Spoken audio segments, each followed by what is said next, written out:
Hello. Hello, Baz. How's it going? Good. Happy to be here. Good to have you back again. And you? So, for those who don't know, this is Darren Donohoe, guitarist, rock coach, YouTuber, ukulele license, frontman. Love the promo. And today we're going to talk about a band that I don't know a huge amount about, but kind of missed out on them through just being into other bands. Metallica. Super band. Yeah, one of my favourites. Yeah. One of my favourites. So I've started going over some of their albums and really enjoying the back catalogue. Yeah. Just super. Yeah. Super stuff. What was your favourite album? Well, I mean, as I was saying, it's Master of Puppets. Yeah. So, I mean, I'm working my way up from the beginning. Yeah. And as soon as I landed on Master of Puppets, I was just like, what is this? This is really good. It was weird because for me, I think I started with their fifth album, the Black Album. Yeah. And then I started working my way down. Okay. So it was just kind of by coincidence, someone would say, oh, you have the Black Album, you should check out Master of Puppets. Or you should check out, Ride the Lightning. Or, Yep. Yeah, so well, I mean, we need to go back and learn a little bit about these guys.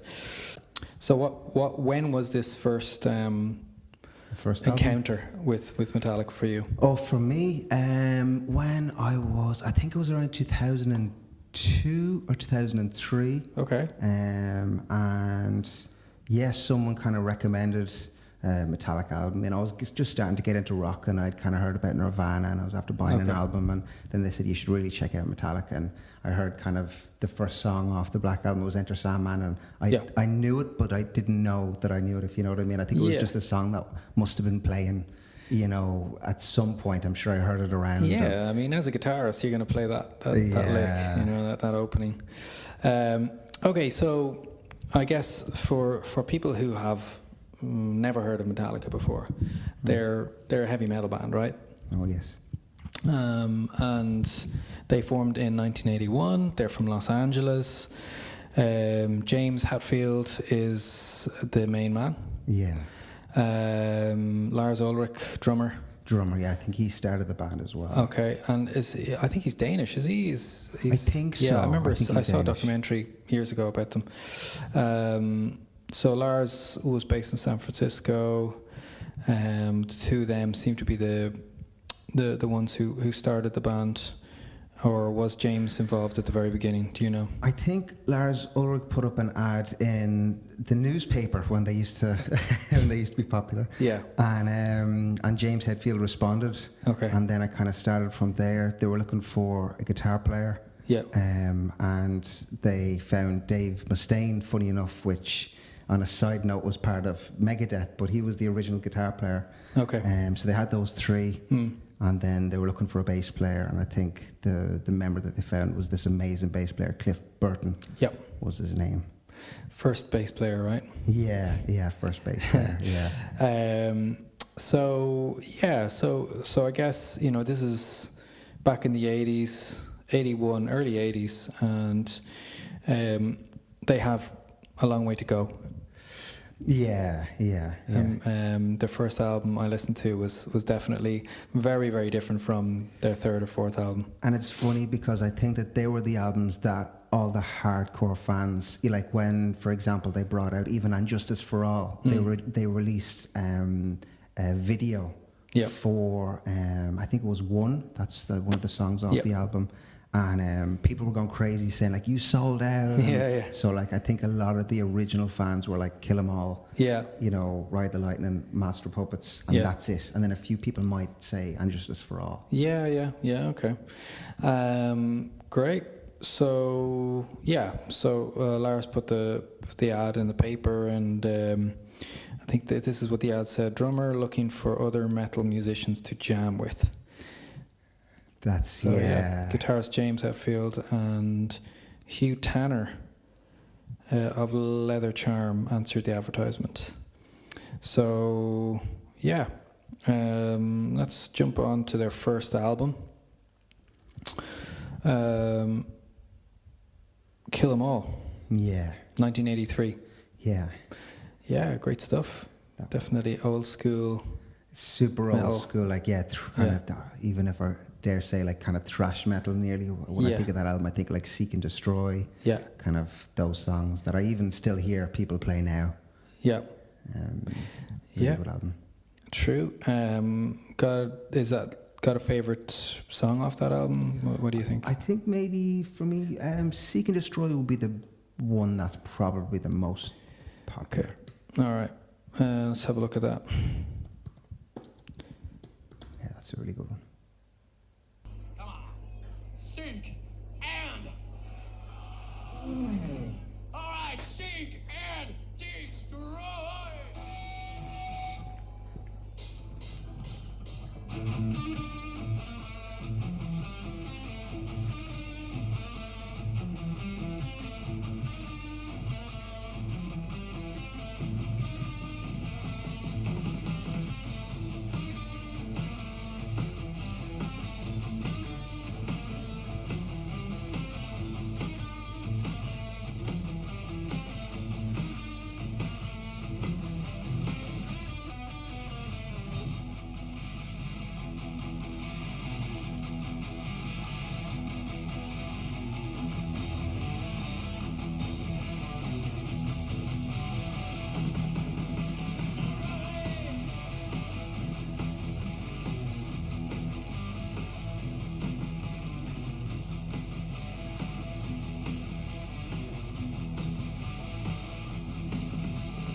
Yeah, that's a really recognisable song when I think of Metallica.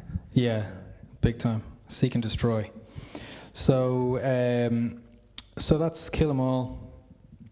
Ride the Lightning was next, right? Yeah. Okay.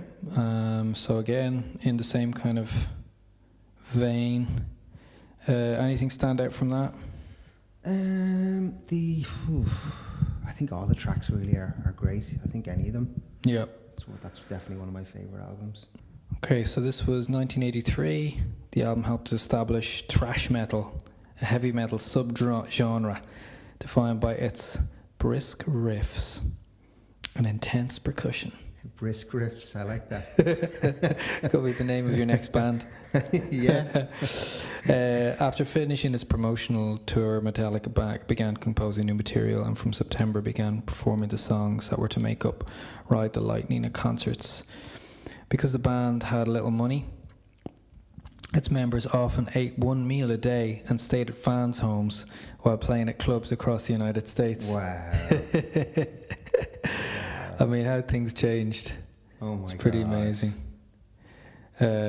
So it's I think some of their equipment went missing at that stage. So I guess they had pretty tough times, pretty lean times, doing what all bands do, traveling across America and just trying to make it, eating one meal a day.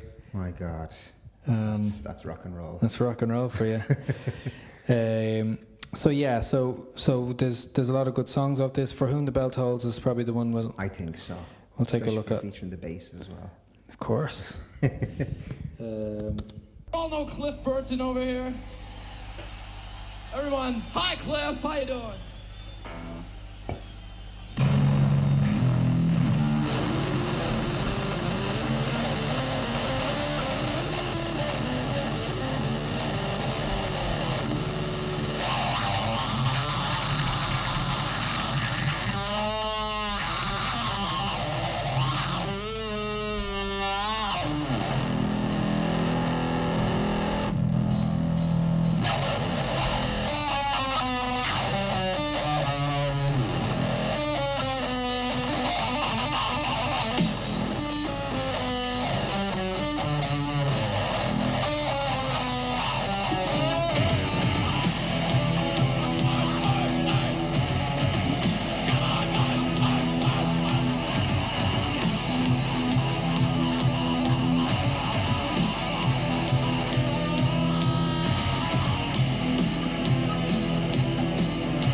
A great bass player as well. Yeah. Yeah. Apparently he taught the band a lot of harmony and theory and songwriting as well. So Okay.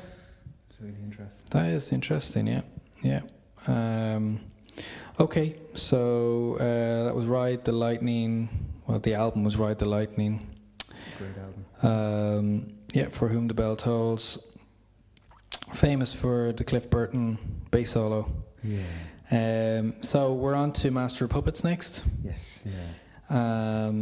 The album that's got me in its grips at the moment. It's a good album. Yeah, it's heavy. It's heavy, all right, They say yeah. it's one of the heaviest nearly, you know. I think Yeah. Kill 'Em All is really heavy, and then I think the next big one is... It goes up to 11. Yeah. So yeah, it's pure aggression. But this is the third studio album, Master of Puppets, released in March 1986. So the album reached number 29 on the Billboard 200 and spent 72 weeks on the chart.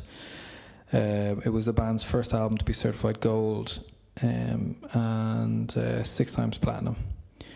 So yeah, Steve Huey of All Music considered the album the band's greatest achievement. So yeah, they supported Ozzy Osbourne on tour then. So I guess that was a big break for them. Yeah, I can only imagine.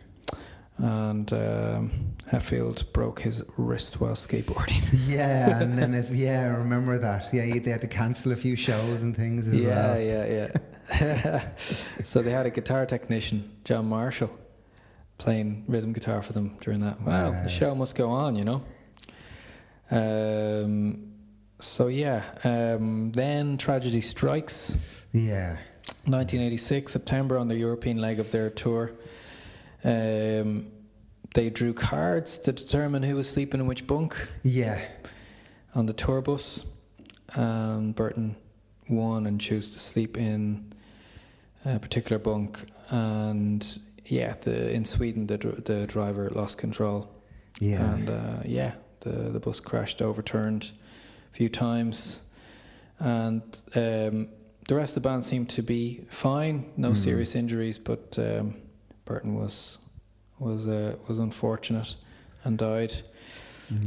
Yeah.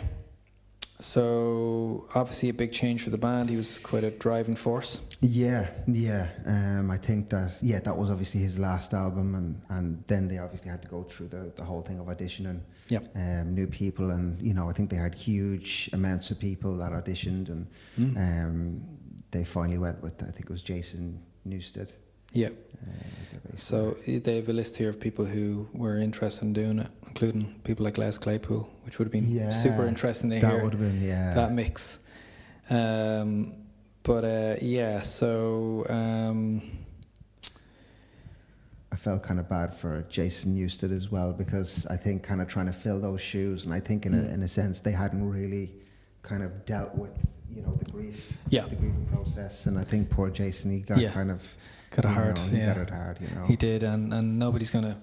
Yeah, I mean the fans and everybody else, and you can see that in that there's a documentary out about them, and when they're replacing him. Yeah. You can see, you know, they were still dealing with Cliff's death even at that stage.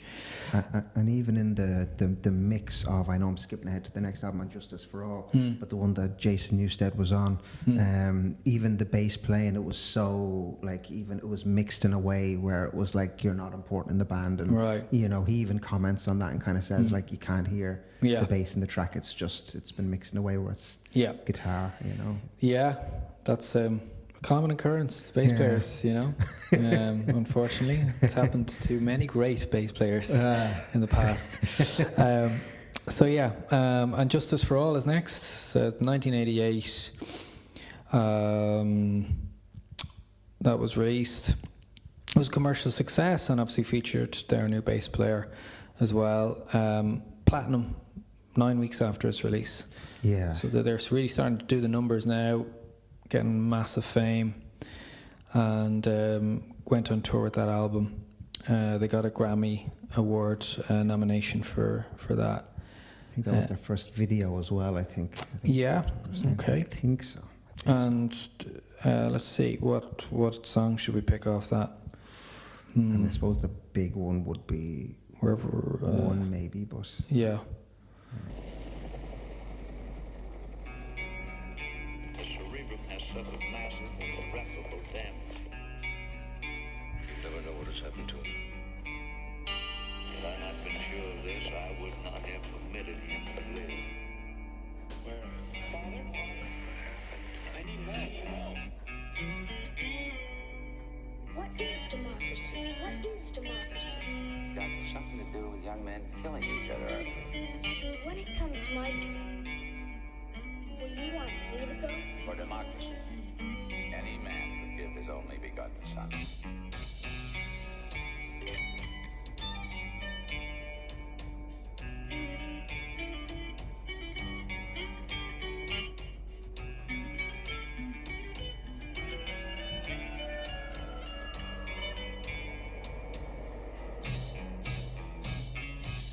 It is impossible for a decerebrated individual to experience pain, pleasure, memory, dreams, or thought of any kind. This young man will be as unfeeling, as unthinking as the dead until the day he joins them. I don't know whether I'm alive and dreaming or dead and remembering. How can you tell what's a dream and what's real when you can't even tell when you're awake and when you're asleep? Where am I? I can't remember anything. Can't tell if this is true or dream. Deep down inside, I feel the scream. This terrible silence stops in there. Now that the war is through with me, I'm waking up. I cannot see that there's not much left in me. Nothing is real but pain now. Hold my breath as I wish for death. Oh, please, God, wake me. I just went ahead and chopped off everything. Oh, God. Please make them hear me. They won't listen. They won't hear me. Oh, I feel open up to fear. Hear me. Back in the room, it's much too real. It pumps life that I must feel, but can't look forward to reveal. Look to the time when I live, then to the truth that sticks in me. Just like a wartime novelty, tied to machines that make me be. Cut this life off from me. Hold my breath as I wish for death. Oh, please, God, wake me. It's like a piece of meat that keeps on living.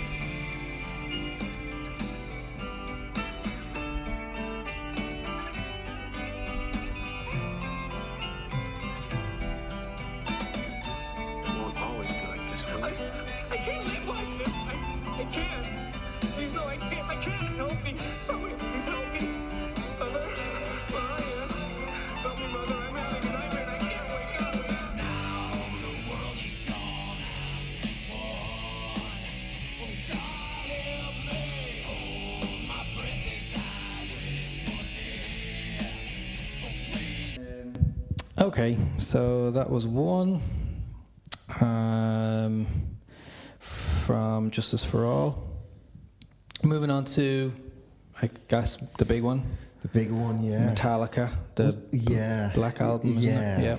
I think this is the one. Was it this album that Bob Rock came into play? I think it could have been where they got a new producer, but I don't know whether it's on the Black Album that he came along. I know that like he was working with Bon Jovi and a few other people, and he just kind of decided to take a risk essentially with this band and see, right, can we really take them to the next level? And he did, like, and I think he was a huge part of.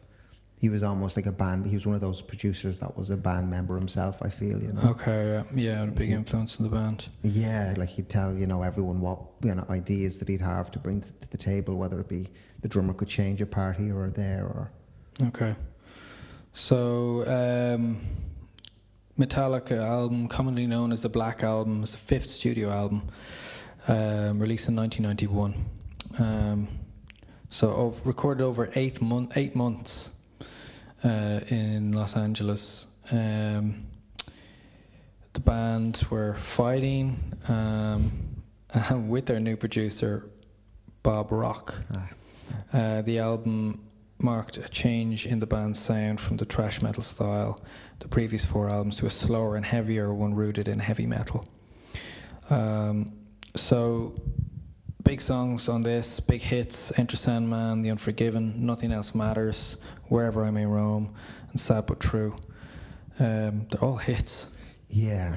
Mad. I think what's funny as well with Enter Sandman is that it's actually a riff that Kirk Hammett wrote, which is really funny because he was basically the guy that, you know, would kind of come in and, you know, be kind of shown what parts to play and things like that, you know. Yeah. And then he had apparently a recording, like he'd record himself playing at like 3 o'clock in the morning, and he'd send them over to the drummer Lars. And Lars was like, "What's that little riff you played?" And he was like, "I don't really know which one." And he kind of played it from on the phone, and he was like, "Yeah, that one." And he was like, "We need to keep this," and it was the Enter Sandman intro riff. Wow. So it was, at least he put a big one out there. I think that was the one that the only kind one of just catapulted the band, you know. Yeah. Well, you only need one, right? That's the thing. It. You only need one good one. I was thinking as well, if they didn't have that song, I think that the whole band would be a different band. Yeah. You know, like like they wouldn't be that stadium huge band that everybody know. I think that one song was, and all the rest of their songs are amazing, you know, but yeah. I mean, it went beyond the kind of metal thing for sure. Okay, so I mean, there's you know, some real great songs there. Which one are you going to choose? Enter Sandman, The Unforgiven, Nothing Else Matters, Wherever I May Roam, or Sad But True? I'm going to have to pick Wherever I May Roam. Controversial. Okay. I think I'd say most people know I'd say a lot of people know Enter Sandman. Yeah. If they don't, they should check it out. They should check it out. Yeah. So let's do that.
So Wherever I May Roam, but obviously, you know, people should check out those other songs off that great album. I think it's one of those albums as well that, like, all the songs are money. You know, if you like one of the songs, you're gonna like that. I think most people, you know, are gonna like the album. I agree. Okay, so load, reload, garage or garage. Let's skip then forward. So Napster controversy. That's not really going to interest people nowadays. That was something that happened to us. Spotify is. Yeah. So Newsted's Departure, Some Kind of Monster. Yeah, that was another album actually that they brought in. Funny enough, incidentally, Ozzy Osbourne's bass player and he was and then he auditioned and he got the part. But it was funny that you mentioned Ozzy beforehand, and the bass player ends up joining the band. Yeah, exactly. There's a great. I can't remember the name of the documentary, but there's a great documentary of the band when they're Some Kind of Monster. It's called that, and it's so interesting. You know, the audition process that they go through, and it's Trujillo, is it? Rob, I think I'm hopefully Trujillo, or I'm not sure if I'm pronouncing that right. He's an absolute beast. Amazing. He has the bass nearly on the ground, like when he's playing. I don't know how he does it. But he's fast and furious and just great technique. They said they never found anybody like him since Cliff Burton as well. So yes, I think he was the big one. Kind of, he's a great guitar player as well. Yeah. He comes in, he plays, and kind of Kirk Hammett's like, okay. I think they gave him $1 million as well for signing up. Just welcome to the band. Yeah, imagine. Great. I might audition. So practicing. Okay. So there's more albums after this: Saint Anger and Death Magnetic, which people can go and check out. It's interesting with that Magnetic that they kind of went back to their roots. It almost sounds like they're after going full circle back to Kill 'Em All, which is really interesting. I think, and with Some Kind of Monster, it was kind of an album where they experimented with, alternate tunings that they wouldn't have done beforehand. So they were always in like concert tuning. A lot of songs are in that kind of E riffs, Then eventually for like Fuel, I think that was maybe one of those kind of in around that time they started going down to like tuning down a little bit. And then they were like, we want to be like our favorite bands like Korn and all these other bands, and they started kind of experimenting with kind of drop C tuning. And a lot of people didn't like that. And then I think when Death Magnetic kind of came along, they were like, right, we're just going to have to stop fighting it and go back to old school, what we know. It's great. The story behind the band is just as interesting as the music. They also had that Strings album that they did as well. Oh my God, Symphony in Metallica. Yeah, that was one of my favorites. It's great, and a lot of people who weren't necessarily into metal got into that. Just great arrangements, and that's it. You know, and like even if people weren't as crazy, and it was amazing just to hear how they blend together. Like to think that a full symphony can work with like one of the heaviest, one of the 4 heaviest bands. It's incredible. so well worth checking that out. But I think if people are to start with an album, which one would you recommend? I would say, I suppose it kind of depends on the person, but I would say the Black Album, you can't really go wrong because it's got a mixture of kind of everything from like Of Wolf and Man. From that, I think it's track maybe 9 is really heavy, and then Sad But True is like really, actually that's in like D actually, so it's really low and heavy. But if people like then the heavier stuff, you can just start going like backwards. So just work from like, keep going backwards. From the Black Album, And if you're more into kind of the popper kind of more pop kind of style stuff, you can kind of work from the Black Album upwards. You know? Interesting, isn't it? Until you get to Death Magnetic, and then it's heavy again. Circle. It's full circle. Okay, well look, thanks a million for speaking about Metallica. Pleasure. Thank you for having me, Baz. I've enjoyed listening to stuff. I'm going to keep listening to their songs, and I do feel like it's a band I missed. So I'm getting to catch them on the... for the energy, I think there's the music, even if anything that people could take from it, it's like the energy in the music that they were playing was just, even that alone, when you, like even when people went to see them live, it's like you could feel when they were playing, you know? Just massive energy, massive buzz, great band, really get you motivated. So check them out, Metallica, and I'll see you at the next Rock Talk. Thank you.